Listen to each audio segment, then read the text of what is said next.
আর বন্ধুরা, গত 4 দিন ধরে প্রচণ্ড বৃষ্টি হচ্ছে। আর এদিকে দেখো, আমাদের ঘরে একটা কুল গাছ ছিল, সে গাছটা কিন্তু অনেক বড় হয়েছিল, কিন্তু গাছটা বেশি দিনের নয়, অল্প দিনের। কিন্তু গাছটা ভেঙে পড়েছে, উল্টে পড়েছে। জানি না এটা বাঁচবে কিনা। দেখো, তোমাদেরকে দেখাচ্ছি। এই যে দেখো, এই যে দেখো, পুরো এখান থেকে এই যে পড়ে গেছে এদিকে। এই যে শুধু কুলগুলো ধরেছিল, দেখো কত যে হয়েছিল তার কোনো ঠিক ঠিকানা নেই। এই যে দেখো,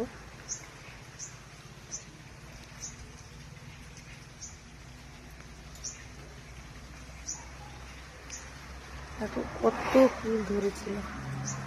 আর এদিকে নিচে এরকম এই যে ভেঙে পড়ে রয়েছে, উল্টে পড়ে রয়েছে।